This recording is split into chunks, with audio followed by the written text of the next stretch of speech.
presented by Jim Bregman, who is the USA's first Olympic medalist, a bronze medal in 1964 at the Tokyo Olympics. And in the following year was a bronze medalist at the World Championships, is a 10th degree black belt, and has been several times the president of USJA. So without that, let me introduce Sensei Bregman.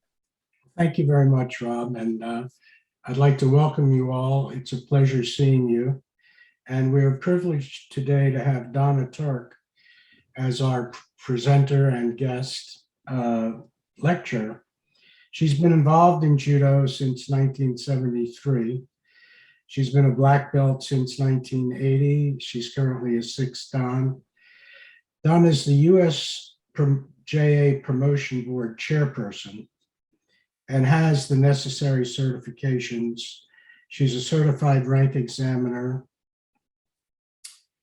and has been a national coach, certified coach instructor, certified rank master examiner, and she competed in the senior nationals and the masters competition. So she has 43 years of detailed experience in managing retail operations. She is thankfully retired and now can devote most of her time to teaching us about the promotion system of the United States Judo Association. So Donna, I want to thank you very much for putting all of this together. And without further ado, I'll turn it over to you. All right. Thank you very much, Sensei Bregman and Sensei Riley. I am going to turn on my PowerPoint here so everybody can see it. Okay. So again, I want to thank you all for the time to do this. As I was saying, when I talk to my judo family and judo friends, I talk about the nuts and bolts of the promotion board. But really what I share with my family and friends is what we're going to talk about today are the things that keep me up at night. So hopefully as we go through this, there will be less reasons to stay up late. So the first thing we're going to do is go through the agenda real quick. We're going to talk, I'm going to introduce the board and the CRE committee members. They just started in February for us. Briefly talk about the role of the CRE because I need your help. We will discuss the minimum requirements for not only junior, but senior Q and our black belts. How do we earn promotion points? Testing the candidates, using the USJA net. This seems to be a challenge for some, not for others. And we'll talk about completing the RFP and Excel spreadsheet so your promotion does not get delayed. And we'll have time for questions, a lot at the end, throughout as we needed them. And if we don't get to them today, we will capture them and I will get back to all of you. So the first thing I have here is the promotion board. We've been together since about November. It's Ken Duran, Russell Burke, Bruce Bender, Connie Halperin, Mark Hayes, Randy Pierce, Heiko Rommelman, Ray Conte, and our emeritus member is Sensei Bregman. Our new CRE committee, they just started in February, but they are up and running and again, looking for all of you today. Bruce Bender, Fred Fries, Vicki Mahan, and Paul Morrison. Again, if you need to reach any of us, that's the names you want, and you can find them out on usja.net. So I'm going to quickly talk about the role of the certified rank examiners, just because they are the new piece. Well, for those of you who are new with us, they're the new piece. For those of you who've been around for a while, we are resurrecting the certified rank examiner position. They're really out there to help the head coaches of all the clubs, whether that's testing black belts, whether we have a new head of club out there and they just need help with the cue grades and what to do with that, making sure that anytime a black belt is sending in their paperwork that their packet is correct, signing off on the candidates to make sure that that paperwork was correct, and that way it doesn't get sent back to you and then back to us. Training new coaches. We have new showdowns coming on board almost every day, and assisting coaches and members that are significantly past due in their promotions. We have a lot of people out there in the clubs that their sensei has passed or has quit doing judo, or you've moved away and just don't know how to go about keeping your promotions up to date. And that's what the CRE group is here to help you with. So we're going to start with our junior and senior Q minimum requirements. Nothing that probably everybody on this call doesn't know, so I'm going to go through it briefly. You've got to be an active member. You have to belong to a chartered club. They have an age requirement. There's a time and grade requirement. There's minimum point requirement, and juniors through Godon have to pass a written and technical exam. Those exams do not have to be sent into the national office unless it's a validation, and we'll talk about that in a little while. They need to have appropriate recommendations. So from your club coaches and your junior Qs and your juniors and your senior cubes, they need to have the head coach, and it always has to be one level above what they are promoting for. It's real important, and it will help you head coaches if you train your students early about their responsibility for keeping all their required records. It's not a problem when we're, white belt, blue belt, yellow belt, green belt, all of that. But when you start trying to remember what you've done for 15 years for those high Dan belts, it really gets rough if you haven't kept records of it and kept the certificates like Sensei Riley is going to send to you today. Earning promotion points. You can find this in your manual, and I'm hoping that everybody has one. The SHI part is pretty easy. The competition must involve competitors from at least 2 clubs. So you can't have a competition in your dojo and then count that for SHI points. No points are awarded for any of the penalties. Uncontested divisions are not eligible for points, and documentation must be included. So for all senior black belts, when you're working on your activity log, you want to make sure that you have the name, the date of the event, the host, your competitors, and the results of each of those matches. Anytime before 218, we actually were giving points for Wazari and Ippon wins. That has gone away. We've had a few calls recently of people asking about that, but always please refer to the latest manual and the latest points for pulling that paperwork together. Earning promotion points. This is service to the USA. Now, a lot of stuff falls into this one. You have, this is for our non-competitors as well as competitors. It's the people who donate their time, energy, and skills to the growth and development of USJA. We have clinics and camps. They have to be taught by a 3rd Dan or higher. If you're officiating, you must be a certified referee or judge to get the points. Coaching at a camp, you've got to be a certified coach. Clinics must be a minimum of 1 hour, and no more than 3 sessions per day can be counted. Head or assistant coaches. If your membership drops, in the book it says you do not receive any points. You don't receive points for an A, but you would receive points for a B club or a C club. And then coaching champions. This one seems to give us the most difficulty in sending paperwork back. You must be a certified coach to be able to take points for coaching champions. General knowledge and technical exams. So we're going to move away from how do we get points to the testing part. And all of you I know have either given plenty of tests and technical exams, and many of you have gone through the process yourself if you're sitting on this conference. So basically the general knowledge and vocabulary exam, it's the coach, you observe it. If you can validate that the person knows all of the vocabulary, at the end of the test, there's a waiver there. You sign the waiver and you say, you know, I'm with this person every day, and that's fine. On the technical exam, whether there's items that you've already aware that the person knows, you can just, you know, initial in where you're keeping your scores, or you can, if this is a person that you know and you watched and whatever, and they have all the techniques down, again, you can sign that waiver and put it in your files.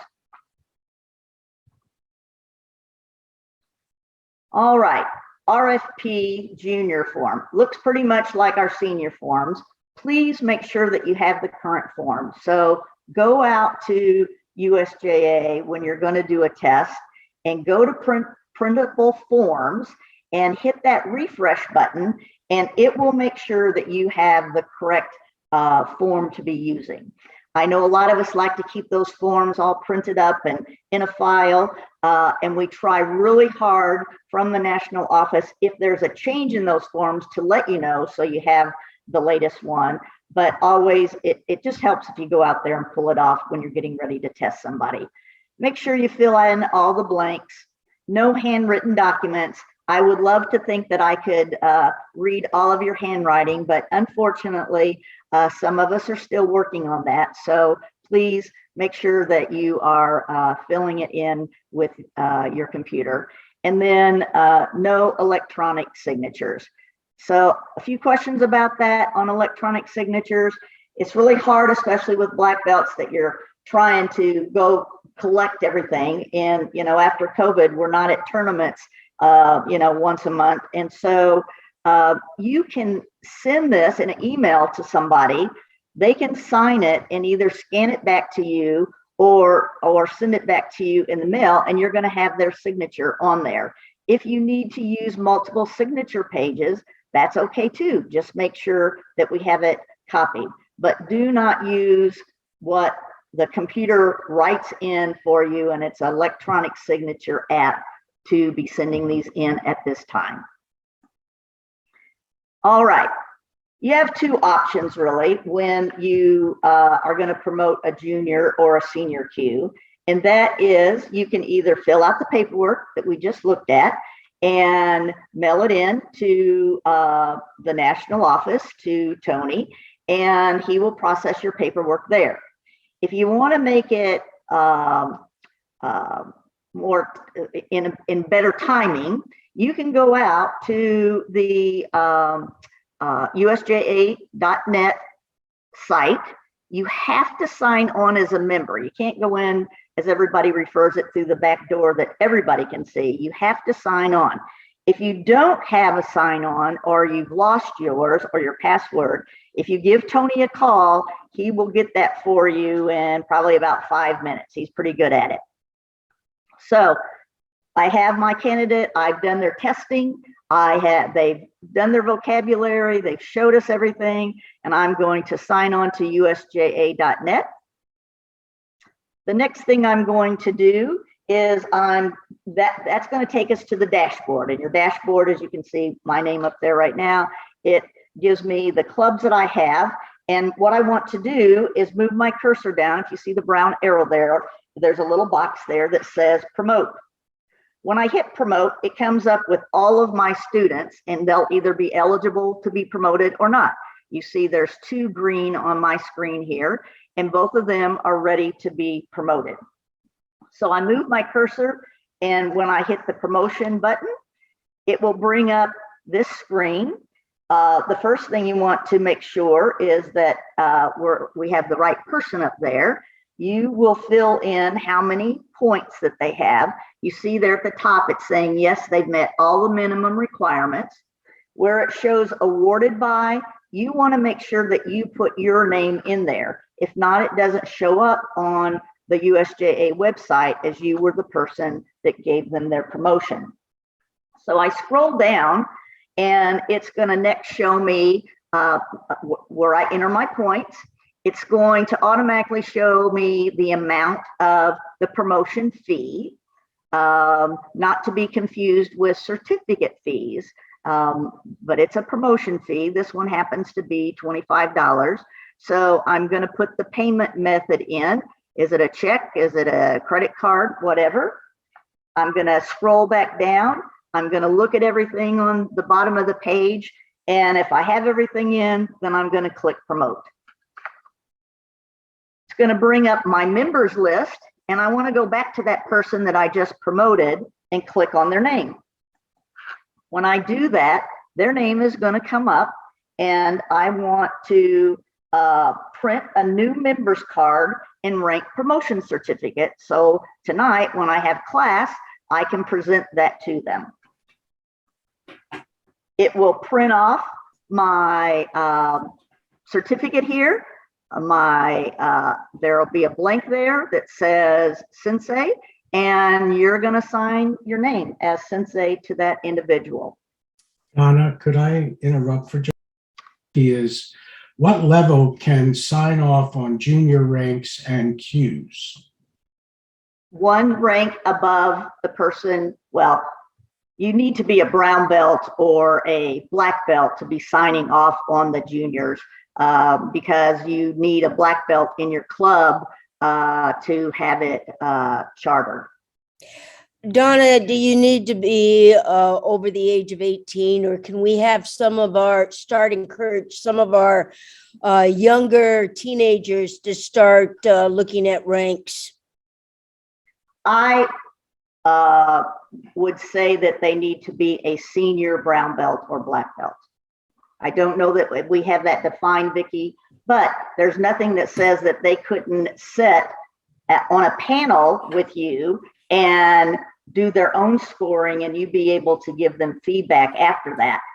That's a great way to get them going, especially those, late teenage, 18, 19-year-old brown belts out there. Thank you. Any more, Sensei Bregman? No, that's it so far, and I'll notify you when we get another question. All right, thank you. So everybody, Mike shared with you how to make your screen bigger. It doesn't give me that option to do it overall, Michael, so I'll have to try that. The only thing I have up there is stop share, and we don't want to do that. So, all right. Club promotions.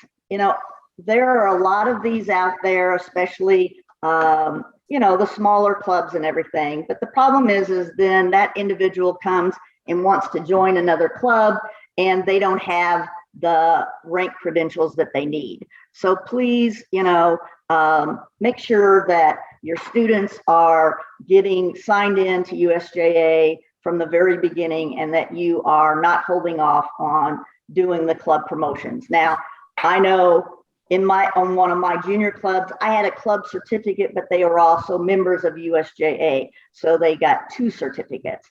But unless they have one that is from USJA or one of the other organizations, their rank will not be valid as a credential. Okay, all the information that we have just covered, you can find in the rank promotion manual, pages 142 through 147. And I'm going to move on to the seniors at this time, our black belts. So this is what most of us are interested in at this time. Most of you already know how to do juniors and Qs, and y'all know this one. We have to be a member. We have to be an active member. We need to belong to a chartered club, and that allows us to show that you're an active member. There are age requirements all the way up to our high dons, time and grade, minimum promotion points, Shodan through Godan, need to pass a written and technical exam unless someone is signing off on the waiver. And we are all adults and we are responsible for keeping those records. Please, I don't care if it's handwritten or what it is, but just jot down what you've been doing and keep it in a file someplace. Make a copy of the tournament record, write on the back of it who you competed against, and then put it in that file. And then when you get ready to sit down and do the activity log, you can. Again, it's very difficult to remember what you did, even for me yesterday, let alone 15 years from now. We have another question. Uh-huh. If you have a student who has only received club promotions, so is technically a white belt, how can you promote them to Shodan, or can you promote them to Shodan? Well, that's a pretty big jump, but we have what's called a validation process. If someone has never been validated, they've never been given a certificate from USJA, USA Judo, USJF, IJF. If they don't have any of those credentials, you can use the validation system, and you would call myself or the office, and we would walk you through that process. We have people being validated all the time. I've never had someone go from white belt to black belt, but there's always that day will come. All right. Okay, we have one more. How is a club listed in the USJA website? I do not see Semi Valley Judo Club in the list of USJA club lists. Okay. If you are a chartered club or just a club that's been registered, it should be out there. And if it's not, you need to call the national office, and Tony will look into it for you. Thank you, Don. You're welcome. All right, just a reminder that the CRE program is back up and going. So I'm gonna take this to the next slide and you'll be able to see it a little bit better. So based on the person that's testing this, beside yourself and the person, this is who else needs to sign off on that paperwork, making sure that we have everything ready before we send it into the office. If you have someone in your club and you're both knee-dons and you know, one or both of you ready to get promoted, you need to reach out either to your neighboring clubs, and not everybody has that. And that's why this group of CRE are out there. And so if I'm wanting to get promoted to a third dan, I need to find a regional CRE out there. And all of their names are listed under the CRE committee site on USJA, and it gives not only their names, but how to contact them. If you can't figure it out, give me a call or one of the members of the promotion board, and we will definitely help you get that resolved. All right, no jump promotions. This is the hardest for everybody. You know, we have a great candidate in our school. They are doing fantastic. For whatever reason, they weren't promoted in a timely manner. They came from another club. They weren't, you know, promoted, all of those kind of things, but they are not permitted in USJA. I will tell you that there have been some done, but we go all the way up to the board of directors if that's going to happen. It doesn't help the student, and it doesn't help the other students that are around that person. So thank you for helping me with that in the future. All right, the black belt process, it's a challenge. I understand that. You've got to complete the request for promotion form. It's out there in printable documents. We're going to go through it in a minute. You have to have a completed activity log. So I know that some of our first, second, third, maybe fourth, I'd have to look. There's in the D section, they don't have to have any points. They still have to show what they've been doing. They still have to show that they've been active. So they need to fill out that activity log showing what they've been doing, and for the last how many ever years it is for them to fall into D. So please, again, a few of these lately where The RFP has been sent in, but no action. Yodan and above, we would see a brief judo history biography for you. If I go down, please let me know. All black belts are required to complete and have on file what we call the big three. You're all aware of that: background screening, heads up, and safe sport.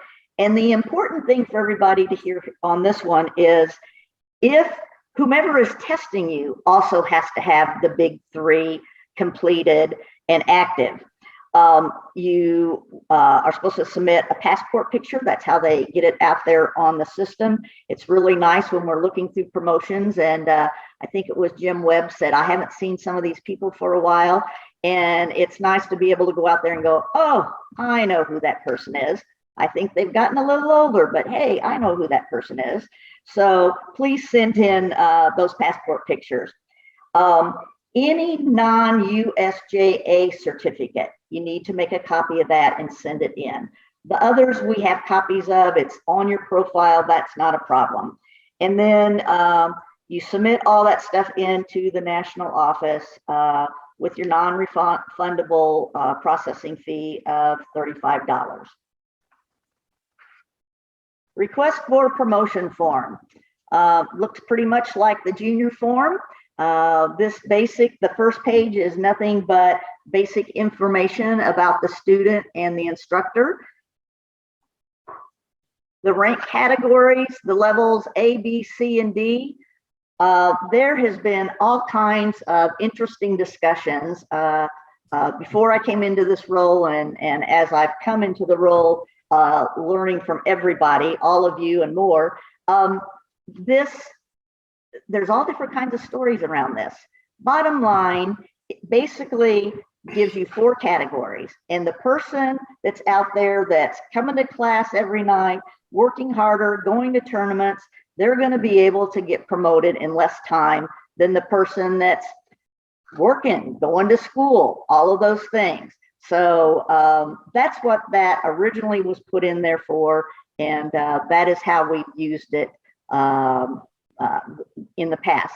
If you look at the IJF site or USJA, could be USJF, they use the categories as well, but they define them differently than we do. So if you've belonged to one of those organizations, ours is basically time and grade and the points at the time. On page 3, there is actually a checklist. I would encourage you to use the checklist as you go through and you're getting your packet to send to the office, whether it's either email or snail mail. Please go through this. Make sure you have everything, because if not, we're going to give you a call up and we're going to say, look, we're missing this and this. And if it's one of you waiting on the quarterly meetings, you would have, there's a possibility you'd have to wait another quarter, and we don't want that to happen. The activity log. Recently, Paul Morrison and several people have worked really hard to putting a description at the top of the judo activity log so that we know what is it that we need when you're filling that out. You know, I'm going to go to the next slide, and so we have an example here. You know, I have to fill in the date, I have to fill in my name and rank and the date of my rank. The activity is just a drop down, and it gives me options. Points earned, I have to figure out by using my manual, and then the description is what we're talking about. I can't just say Shiai tournament, 30 points, winter nationals. This is a great example of, they took first place, they got 10 points for that. They got, 10 points for entering and 20 points for their first place. That's really easy for anybody on the promotion board, the national office, to go through and go, yep, got it. If things start looking screwy on it, then we're going to start digging into it more and trying to figure out, you know, the validity of the points. Donna, we have Yes. one more question. Yes. Fred Fries wants to know, A promotion to Shodan requires a Nidan signature. Does this require a third signature? Well, it depends on if the head coach is a Cree. So if I'm going to Shodan, I have to have at least a Nidan, right, to promote me. I'm an EQ and I'm going to Shodan, so I need to be a Shodan. The first rank to Shodan, I don't need a Cree. It's when I get, and I apologize if I confuse you there, it's when I go to Nidan that the Cree process starts in. And at that point, then I would need that extra signature. Thank you. All right. Thanks, Fred, for asking. Validation versus promotion. Validation is basically for any of those who lack credentials of a valid rank that's recognized by the International Judo Federation. Once somebody's valid, they cannot be revalidated. So that doesn't work to do our jump promotions or anything like that. We've already talked about this, but wanted to make sure that we got that process in there. Okay, Donna, we have Yes? another question Uh-huh. from John. For the activity log, is it all activity or activity since the last promotion? It is activities since the last promotion. Clearly, thank you. Okay, thank you. Great question. The activity log would be hundreds of pages for some of you. High down promotions. This is on page 80 in your manual.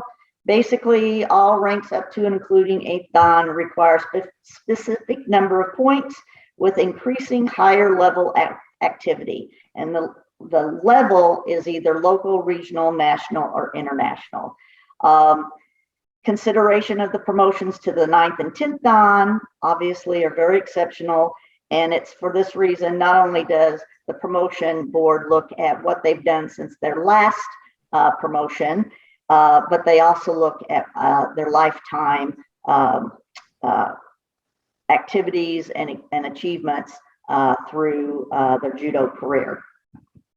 The other thing, the promotion board looks at the 1st through 8th dans, but at 9th dan, the promotion board looks at those, gives a recommendation to the board of directors, and then the board of directors have a vote on all 9th and 10th dans.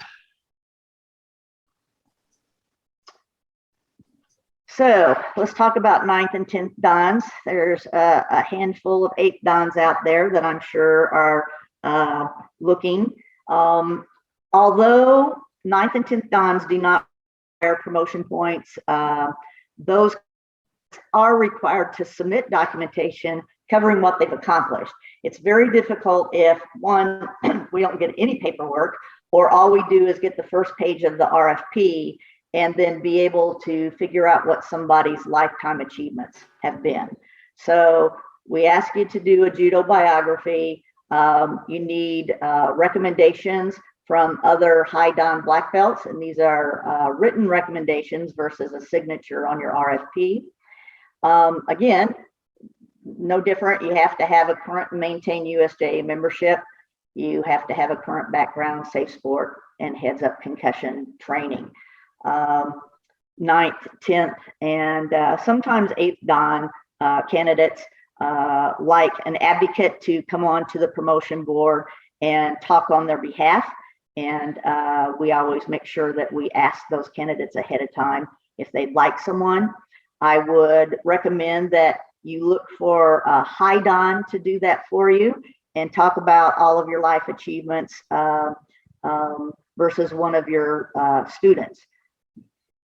You know, a recommendation from a student is always great, but they aren't going to be able to evaluate you for your 9th and 10th dan because they haven't been with you your lifetime. As And you we look have at these, yes, go ahead. We have a question. Mhm. If I, as a Rokudan and a sensei, want to promote someone up to Godan, can I sign as the sensei and the MCRE? Yes. Okay. Okay. So we're going to look at a couple of individuals. All of these have a legacy. All of these have been had an impact somewhere on judo. Mr. Kano, Mr. Bregman, Walter Dean, Willie Cahill, Carl Geis, Keiko Fukuda, sorry about that, Miss Keiko, George Harris, Jimmy Takamori. These were not all Olympians, and the reason I'm showing you this is sometimes people get confused that you have to be an Olympian to be able to be a 9th or 10th Dan. That is not the case, but you need to have had a significant contribution along the way to judo.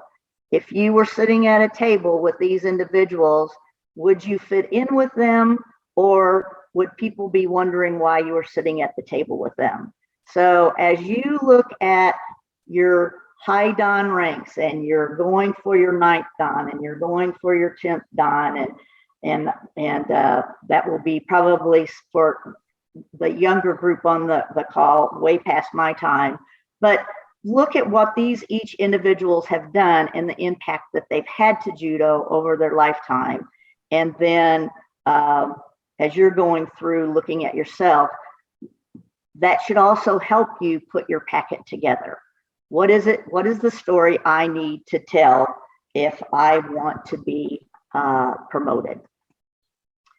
So we reached the point here. I know I've covered a lot of stuff, but you have a lot of questions after we get off of this call. And who are you going to call? And it definitely is not Ghostbusters. Your head of club or your head sensei is responsible for determining when our students are ready. But sometimes, you know, we get moved around and all of that kind of stuff. Our sensei goes away. As Vicki said, we've got green belts and brown belts out there teaching clubs. Probably several of you, including myself, were probably teaching as Sankyus. But they need to know who to call. So they can call any of the promotion board members.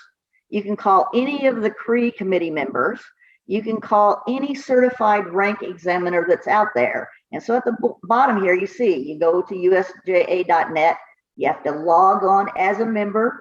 On the left-hand side of the screen, you go down to committees, and you can either go on promotion board or CRE committee, and all the names and contacts are out there. So I would start there if you have a question. And as always, many of you know you're always welcome to call me, send an email.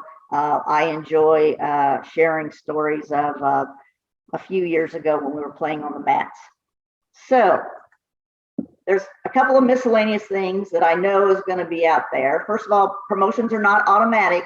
There's a lot of things that are considered. Just like you as your head, the head coach and sensei of your club, you look at a lot of factors.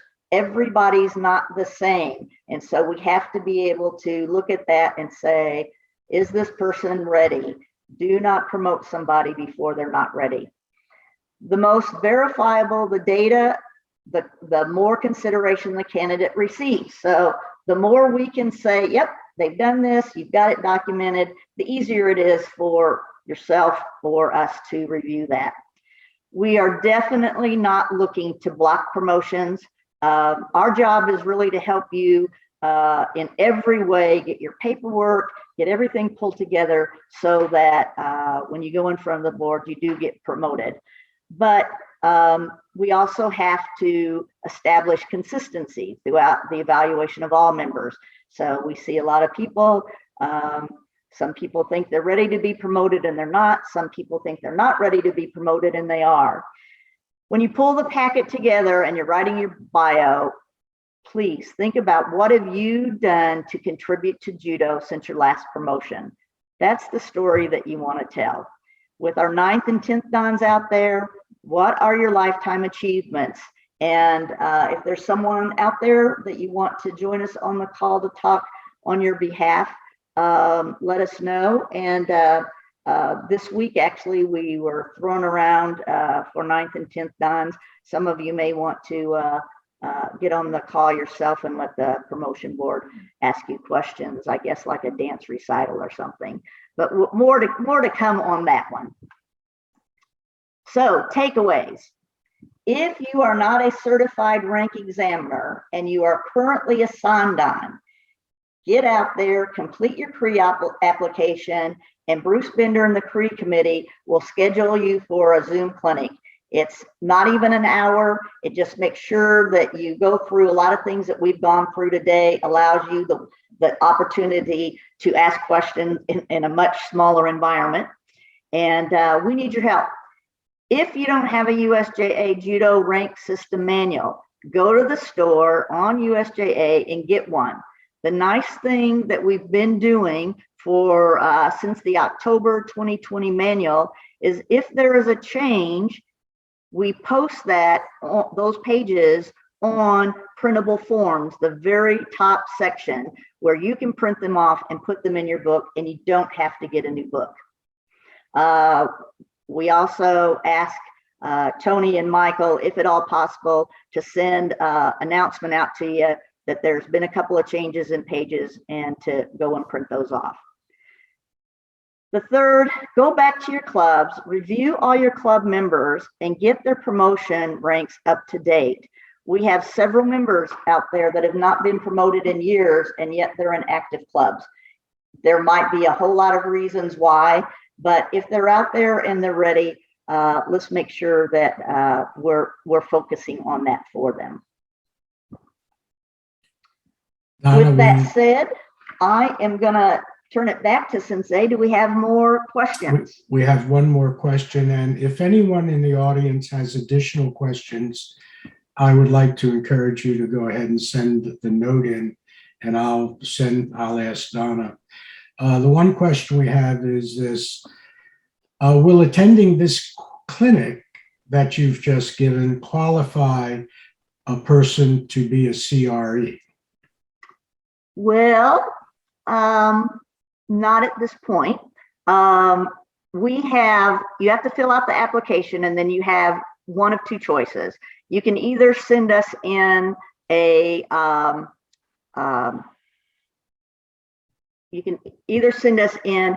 blank, fake, someone that you've already promoted, all that kind of stuff, the paperwork like we've been doing for several years, and the CRE committee will look through that, or you need to attend this, you'll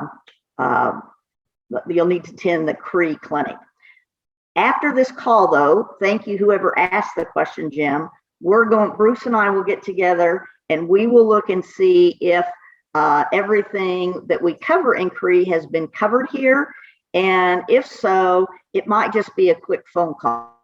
Don't take that right now. Let us look. I think a lot.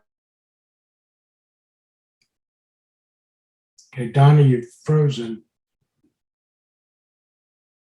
Donna, you're frozen up.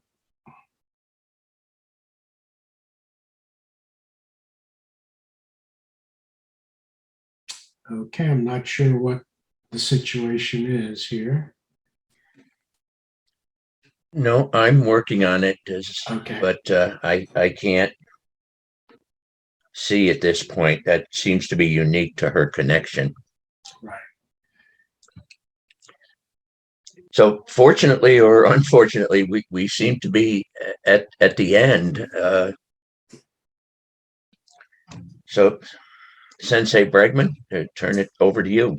Okay, well, I will be commented on her presentation and all of the work she's been doing as the chairman of the promotion committee. And we all greatly appreciate her hard work. It is not an easy committee to run, and she does an excellent job, in my opinion. So I wanted to thank you all very much for attending this session, and let you know that this session will be posted on YouTube for your review. Rob will get it up as soon as he can. And there are other Jim Bregman Invites You to programs on YouTube that you may find interesting, particularly the one last night that Mr. Rick Salato did on the newest interpretation of the IJF rules. It's a 2-hour program, so get a good cup of coffee and check it out. Sensei, it learned- looks like Donna's back on if she has final closing remarks. Oh, thank you, Jim. Thank you very much. Donna? Thank you. I apologize. This is the second time now this has happened with Zoom. I'm living in Florida now instead of Kentucky, and we just have lovely weather. So my internet went down, came back up. Thank goodness we were at the end of the presentation. Thank you all for coming. That tells me that just like everyone, we really want to make sure that all of our students and everyone understands the promotion process. Thank you, Jim, again. Thank you, Dr. Riley, for inviting me and allowing me to talk about this. And if anyone has questions, please always give me a call. And it was nice seeing some of the faces that I know and nice to put faces to names that I didn't know. So nice to meet all of you.